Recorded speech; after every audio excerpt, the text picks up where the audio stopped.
What's up, everybody? How you guys doing? I'm terrible. Thanks for asking. This week, we have something new for the channel, and a little something different for me. It's a broken TV. And if you haven't guessed from the title, I'm gonna try and fix it. But let's make shit, guy, you say. This is a making shit channel, not a fixing shit channel. I see. Is it too much to ask for both? This thing has been sitting around for a few years, so hopefully parts are available, if needed. I guess we'll see.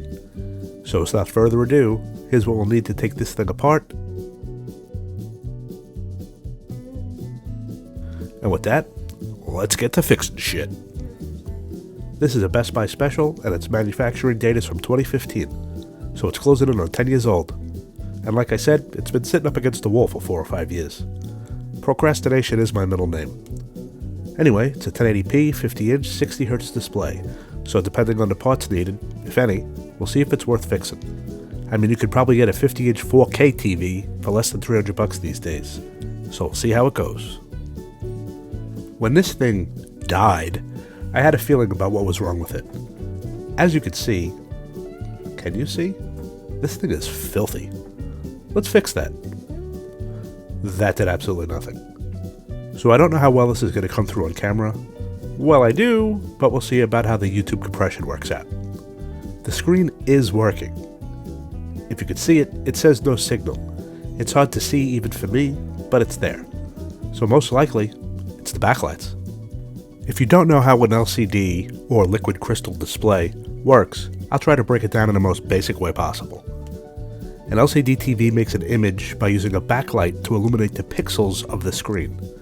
The liquid crystals are working as a shutter and are in charge of how much light comes through to each pixel, as the pixels themselves do not emit any light. Older LCDs use fluorescent bulbs as the backlights, these use LEDs, hence LED TV. Marketing trick? Of course.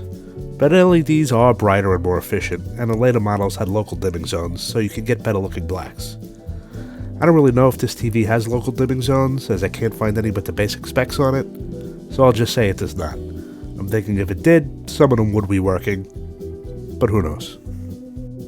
Now we know why I'm thinking it's the backlights that are the problem. I can see an image, but there's no brightness to it. Well, there's only one way to find out, so let's bust out my handy-dandy electric screwdriver and crack it open. This has 20 screws holding on the back, and shockingly, they're all Phillips heads. Nice. They're all over the place, so here's a handy-dandy diagram, but all in all, not too bad. Hey, let's edit shit, guy here. 1. Man, I need a haircut. I know I'm old, but I hadn't realized how gray I was getting. Just wow. Damn, it sneaks up on you, man. And 2, if you're ever feeling good about yourself, like, you wake up in the morning, you look in the mirror, and you're like, yeah, I still got it. Go make a video and watch it back. Looks like I'm gonna have to stop eating for a while. I mean, I knew I was getting fat, but Jesus Christ. Anyway, back to the show. And open sesame. Hey, look at that, my first casualty. I ripped the Molex connector off the board. I'll fix it later. They're just pins. Well, looks like the LED backlights are not accessible from here, so let's dive in further. The speakers are just sitting there with rubber grommets, so I just lifted them out. This bottom plastic bar needs to go too, and it looks like I didn't have to remove that one screw holding in the IR receiver. Well, now we know for next time. Yeah, like I'm never going to fix the same model TV again. 7 screws hold this in. Again, all Phillips. Now, while I love that electric screwdriver, for bigger screws, not so much. So let's move on to old blue. These metal brackets have the included stand, which at this point is long gone. So 2 screws each, throw them to the side, and get the remaining screws out. Ah, there they are. The famous ribbon cables and the PCBs that control the LCD itself. Man, there's like 100 traces to each of them, maybe more, I ain't counting. Huh, why are they soldered in and not connected with ZIF connectors? Wow, could you imagine a headache it would cause if they accidentally got ripped off?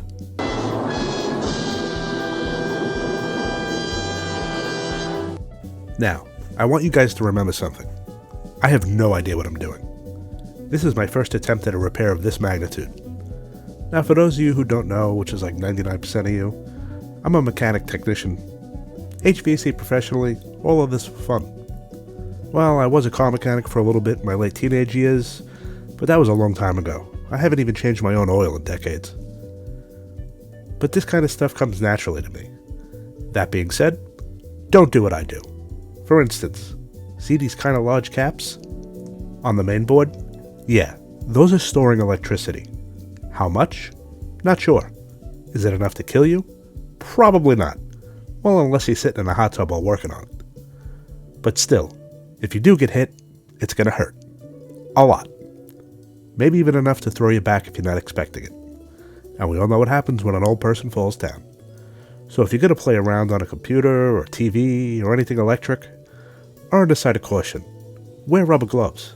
I mean, technically, I'm standing on rubber mats. And my benches are made of porcelain tiles, so I'm kind of protected. Most of this stuff is low voltage enough, but you never know. One rule of thumb is to wait at least a half hour after unplugging it.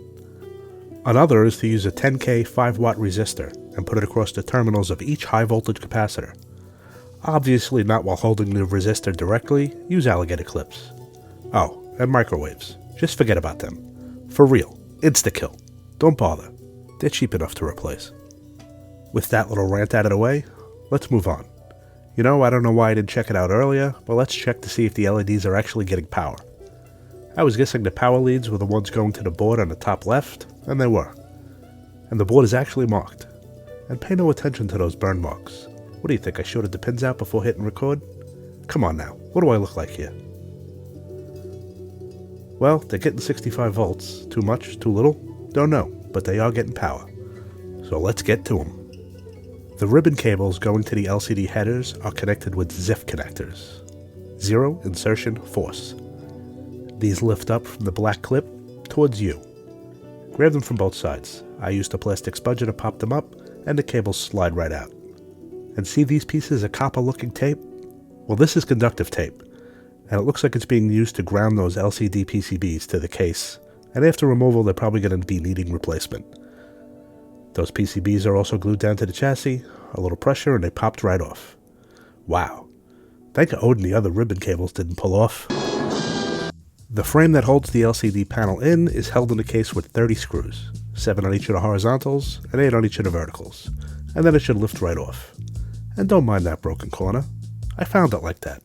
I swear. Now the panel itself is glued into place. That's fine, nothing a little spudger won't fix. I just ran it in between the panel and the case, and it should lift out with a little pressure. Now the rest of the frame at this point is held in with clips, and each section is separate, as it's not a complete frame. I labeled them with some masking tape, left, right, top, and bottom, this way later, which when I forgot which way I had it orientated, it would be no help at all. And the diffuse panel just lifts off, and there they are, 66 glorious LEDs. I ordered a set of replacements from Amazon, let's hope they match. 3 days later.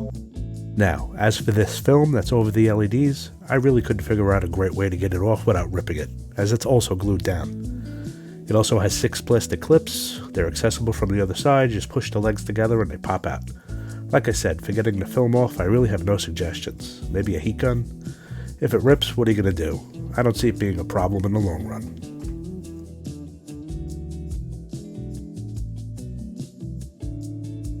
Now, as for the LEDs themselves, they are screwed and taped down.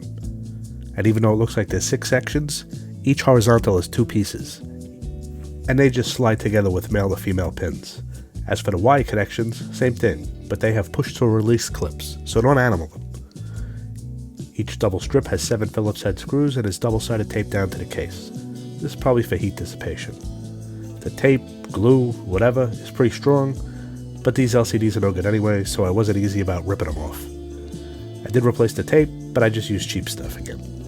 The screws are holding them down pretty solid anyway. And that's that. Replace all 12 strips.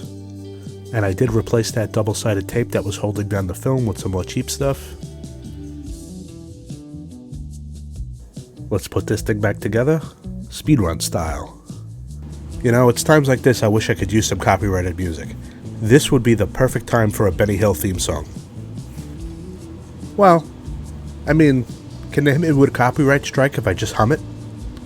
Please, don't sue me.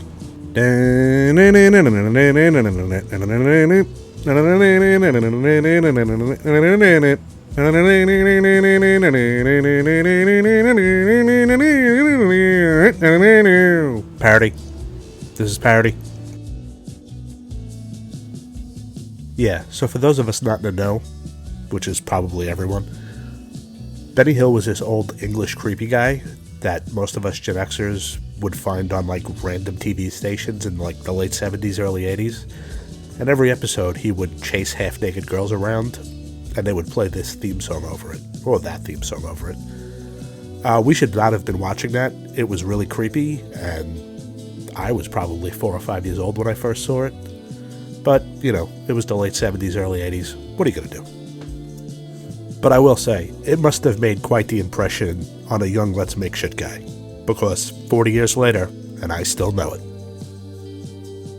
And hey, would you look at that? TV's back together. What an exciting adventure that was. I'm not going to hook up the speakers as, you know, I don't know what I'm doing right there. What I'm pointing out, I have no idea. No recollection. Don't do drugs, kids. Let's get the ribbon cables back into ZIF connectors, and look at that. It was at this moment he knew he effed up. Now, at this moment in time, that moment specifically, I knew 100% that this TV was going to work. Without a doubt, 1,000,000% that what I just did to fix this TV is what was going to fix it. Unfortunately, my dumbass ripped those friggin' cables off. So, now as we watch me play with this thing like it's ever actually going to work again, I'm going to play with those ZIF connectors, I'm going to reconnect the conductive tape, wallow in more self-misery. You know, I'm actually not that upset. This was a decent learning experience. You know, I did this on the fly. I promised myself I wouldn't look this TV up and watch any videos. I was just going to use whatever mechanic skills I think I have and actually try to pull this off. But, as always, well, not always, I'm a pretty good mechanic. But as always, shit happens. Murphy's Law, as they say. Well, what the hell, let's plug it in, see what happens. Oh, look at that, the backlights work. Well, I was successful in fixing this TV. Unfortunately, I'm a very uncareful person. I really should have been more careful with this thing. I knew it should have been hooked up with ZIF connectors, but even when I bought it, it was a cheap TV. So, what should I expect? You know, really, at this point, I don't know what I'm going to do with this thing. There's a local guy by me who could probably resolder those on, but he's probably going to charge $100. TV's not even worth that much money. But really, I think I'm going to try and do it. I mean, I basically have a soldering channel going on right now. So, why not try to do this myself? What's the worst that's going to happen? I'm going to mess it up even more? I don't know. I'll think it over.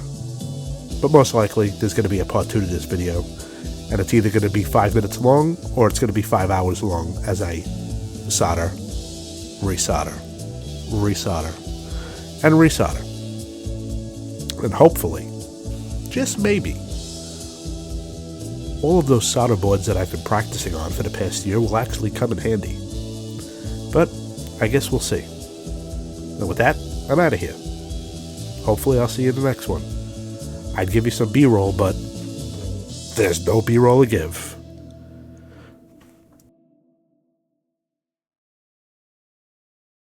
Oh yeah, and as always, thanks for watching.